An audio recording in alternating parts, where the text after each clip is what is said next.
त्याग दी सब ख्वाहिशें कुछ अलग करने के लिए, और राम ने भी बहुत कुछ खोया था श्री राम बनने के लिए।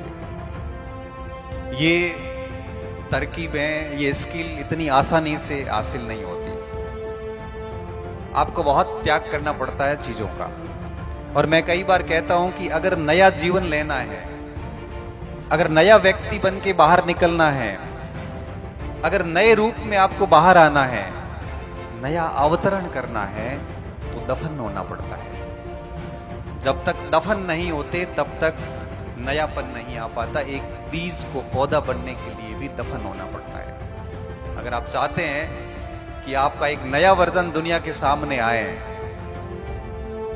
आपको लोग अलग रिस्पेक्ट दें, आप वहां से उठ के यहां तक आए, आप अपनी अलग पहचान स्थापित करें, मतलब आप इस प्रकार का अगर नया जीवन चाहते हैं, हमारे शास्त्रों में द्विज की अवधारणा आती है। द्विज का मतलब होता है व्यक्ति का जन्म दो बार होता है। एक बार मां की कोख से होता है और दूसरी बार गुरु के सानिध्य में वो जब शिक्षा ग्रहण करता तब उसका दूसरा जन्म होता है। और वो दूसरा जन्म उस मनुष्य को, उस मानव को मनुष्य बनाने का कार्य करता है। और मैं मानता हूं कि जब हम शिक्षित होके अपना एक नया रूप पेश करते हैं तो अपना नया जन्म होता है।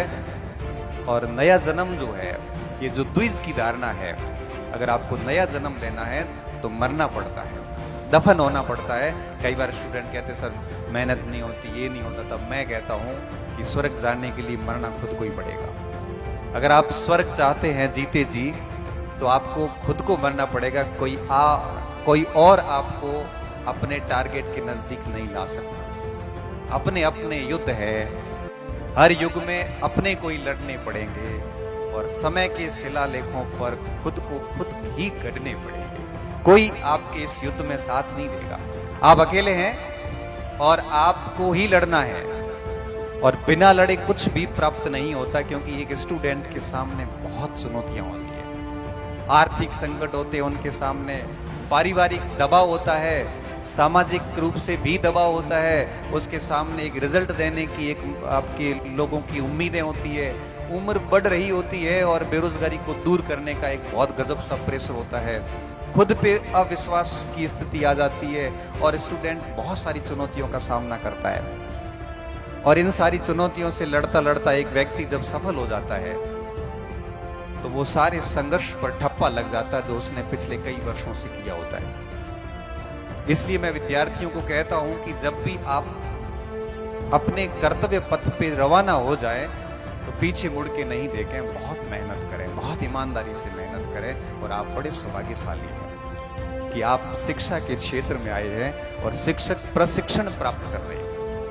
अब आपके सामने सिर्फ एक ही परीक्षा शेष रही है, जिसको पास करते ही आप दुनिया के सबसे पवित्र, दुनिया के सबसे रेप्यूटेड और दुनिया के सबसे बेहतरीन प्रोफेशन में जाने वाले हैं। क्योंकि शिक्षक से बेहतर प्रोफेशन इस दुनिया में कोई नहीं। हो सकता है कि आप सिविल सर्वेंट बन जाओ, आपको एक समय तक इज्जत मिलती है, सारी चीजें मिलती हैं, लेकिन रिटायरमेंट के बाद एक सिविल सेवक की और एक शिक्षक की तुलना करोगे तब आपको पता चलेगा कि बेहतर कौन है। मैं आपको बता दूं, भारत सरकार के अंदर, राजस्थान सरकार के अंदर, पूरे देश के अंदर सिर्फ एक ही पोस्ट ऐसी है जो कभी सेवानिवृत्त नहीं होती, और वो है शिक्षक। जिसके आगे कभी भी भूतपूर्व शिक्षक शब्द नहीं मिलेगा, जिसके आगे कभी एक्स सर्विसमैन या एक्स टीचर शब्द नहीं मिलेगा, क्योंकि वो मरते दम तक शिक्षक ही रहेगा। 80 साल की उम्र में भी उस शिक्षक की उतनी रेपुटेशन होती है जितनी वो जब लगा था उस समय थी।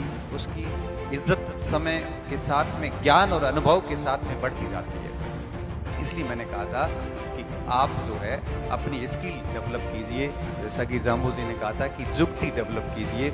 आप अपने आप में स्किल डेवलप कीजिए, नहीं तो शिक्षक बन के भी आप केवल वेतन भोगी मजदूर बन के रहोगे। इससे अधिक कुछ नहीं होगा, क्योंकि मैं नौकरी की से भी ज्यादा बल इस बात पे देता हूं कि आप अपने आप को कितना बढ़िया तरीके से पेश आते हैं। क्योंकि भारत भर में लाखों शिक्षक हैं, कुछ ही शिक्षक जाने जाते हैं। कारण क्या है? कारण ये है कि वो बेहतरीन शिक्षक है, वो अच्छा पढ़ाते हैं, रात दिन मेहनत करते हैं, 50 वर्ष की उम्र में भी पढ़ते हैं, अपने आप को हर दिन इम्प्रूवमेंट करते हैं।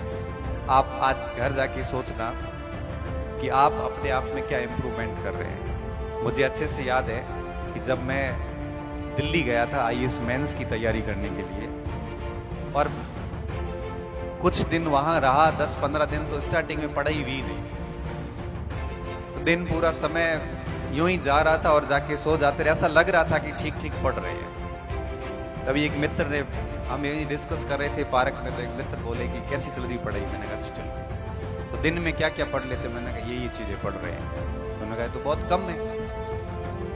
आप सोचना, जब रात पूरे दिन की पढ़ाई होने के बाद जब आप रात को बिस्तर पे जाओ, तब आप सोचना कि आज आपने क्या पढ़ा, क्या याद किया। और जब हमने भी उस पूरा दिन पढ़ने के बाद शाम को जब सोचते हैं कि क्या पढ़ा, तो कुछ नहीं हुआ, 2-3 टॉपिक ही पढ़ पाए। ये आत्म मंथन करना बहुत जरूरी होता है।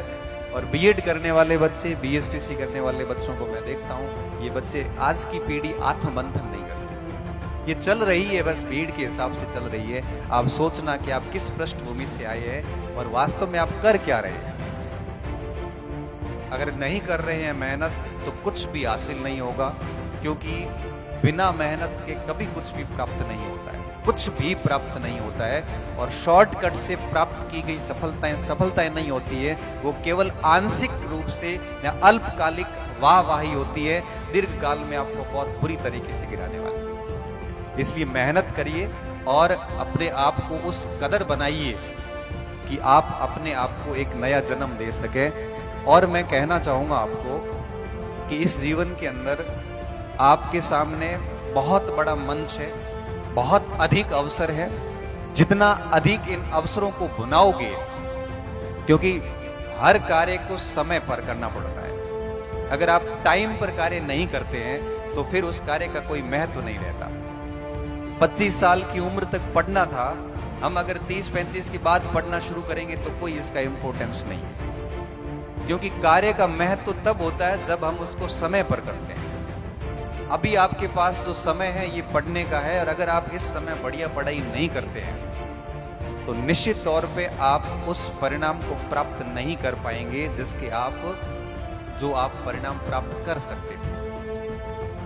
इसलिए मैं बहुत कम बोलूंगा, आप अधिक समझना इस चीज को कि अभी आपका समय पढ़ने का है, तो सिर्फ पढ़ाई करना, बाकी गलत चीजों में संलिप्त मत होना। चाहे वो आपके विभिन्न प्रकार की गलत चीजें, नशे पते भी हो सकते हैं, मोबाइल की दुनिया हो सकती है, गेमिंग की दुनिया हो सकती है, ये पेपर आउट की दुनिया हो सकती है। ये जितनी भी गलत चीजें हैं, मैं कहूंगा कि इनसे दूर रहते हुए अपना सिर्फ और सिर्फ ध्येय पढ़ाई पे रखिए, अपना मार्गदर्शक कोई चुनिए और उनके बताए हुए रास्ते पे चलते हुए आगामी 3-4 साल के अंदर आप किसी अच्छी जगह पे पदस्थापित होइए। उसके बाद में भी पढ़ते रहिए, बड़ा अच्छा लगेगा, क्योंकि जीवन जीना तभी अच्छा लगता जब आप जो चाहते हो उससे अधिक आप कर रहे हो। मुझे ठीक से याद है कि मैंने कभी सोचा नहीं था कि मैं भी इस स्तर तक पढ़ पाऊंगा या प्रोफेसर बन पाऊंगा या फिर ये पीएचडी की डॉक्टरेट करूंगा। मेरे दिमाग में ऐसे कोई लक्ष्य नहीं थे। बस इतना मेरे दिमाग में हमेशा से ये रहता, और आज भी यही रहता है कि मेरे द्वारा कोई गलत काम नहीं हो,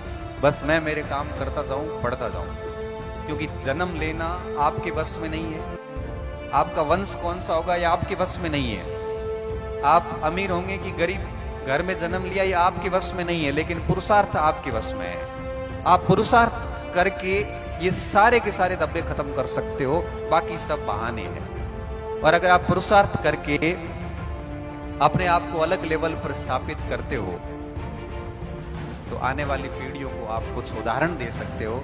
और आगे की 4 पंक्तियां मैं आपके लिए बोलूंगा। ये सारे बच्चे अपने अपने से कनेक्ट करना, मैं आपके लिए बोल रहा हूं कि शून्य नहीं जीवन हमारा, शून्य नहीं जीवन हमारा। ये मैं आपके लिए बोल रहा हूं कि शून्य नहीं जीवन हमारा। हम भी ऋण में लड़े हैं, ऋण यानी युद्ध, हम भी ऋण में लड़े हैं। जहां बिखर गए लोग वहां हम आज भी खड़े हैं, जहां बिखर गए लोग वहां हम आज भी खड़े हैं। तो आप भी ये बात जो है अपने आप से कनेक्ट करिए, खूब सारी मेहनत करिए। जिस उम्मीदों उद्देश्यों के साथ में आप आए हैं, आपके परिवार ने आपको यहाँ भेजा है। आप उनकी उम्मीदों और आशाओं पर कभी कुठाराघात मत करना, अन्यथा पूरा जीवन पश्चाताप होगा। और पश्चाताप कहते उस बीमारी को है जब व्यक्ति एक बार नहीं मरता, हर दिन मरता है। रिग्रेशन होता क्या है कि आप नहीं पढ़े, आपके अटेम्प्ट पूरे हो गए, उम्र चली गई, फिर दिमाग में आएगा कि मेरे से जो कमतर स्टूडेंट थे, जिनसे मैं इंटेलिजेंट था, वो लोग लग गए, मैं रह गया। ये पश्चाताप आपको हर दिन होगा और आप हर दिन अंदर ही अंदर घुट घुट के मरोगे। और ये जो घुटन होती है हर दिन की, इसे हम पश्चाताप कहते हैं। तो मैं आप सभी को कहूंगा कि ऐसा पश्चाताप आपकी जिंदगी में कभी नहीं हो, भगवान करे। इसलिए आप आज से ही अपनी मेहनत शुरू कर देना और जी तोड़ मेहनत करना जितनी आपसे हो सकती है। और ऐसी अगर मेहनत करोगे तो निश्चित तौर पे आप सफल होंगे। आपको कोई भी अपने लक्ष्य से दूर नहीं कर सकता। बाकी सारी बातें आदर्शवादी है, मूल बात यही है कि मेहनत करनी है और सही दिशा में करनी है। बाकी सारी चीज़ों से दूर रहते हुए तभी आपका जीवन सफल है। मैं जगदीश जी को बड़ा साधुवाद दूंगा कि हमारे बाड़मेर के अंदर भी एक छोटे से कस्बे में इतना बड़ा शिक्षा का एक बहुत बड़ा ग्रुप खड़ा किया। और ये क्योंकि हमारा जो मारवाड़ क्षेत्र है, ये शिक्षा में हमेशा से पिछड़ा क्षेत्र माना जाता रहा है। और अभी इन दिनों की अगर बात करूं तो हिंदी में हमारे 25 प्रोफेसर बने बाड़मेर में इस साल, 25 प्रोफेसर। अंग्रेजी का कल रिजल्ट पोस्टिंग हुई, अंग्रेजी में भी 5 प्रोफेसर के नाम मैं देख रहा था कि लिस्ट में है जो बाड़मेर के रहने वाले। अंग्रेजी जैसी विषय में जो हम भागते हैं, वहाँ 5 प्रोफेसर बनना बहुत बड़ी बात है। ये सारा इन्हीं संस्थाओं की बदौलत है कि ऐसी संस्थाएं आंशिक रूप से सही या अधिक रूप से सही, न्यूनाधिक मात्रा में भी डेफिनेटली यह शिक्षा के क्षेत्रों को बढ़ाती है। तो आप अच्छे साधक बनिए और साधना करिए, तभी आप है वो इन साधनों की सहायता से साध्य को प्राप्त कर सकेंगे। इसी बात के साथ मैं मेरी वाणी को विराम देता हूँ। जय हिंद, जय भारत। और बहुत बहुत धन्यवाद जगदीश जी का कि मुझे आमंत्रित किया, मंच दिया। मेरे लायक कभी भी कोई सेवा हो, हमारे लायक सेवा यही हो सकती है कि बच्चों को से कोई बात करनी हो तो आप कभी भी याद करिए, हम डेफिनेटली यहाँ पे आएंगे और बच्चों से बात करेंगे। पुनः धन्यवाद सर। धन्यवाद। सर से मेरा निवेदन रहेगा कि डॉक्टर जगदीश जी बिश्नोई हमारे डायरेक्टर सर आपको स्मृति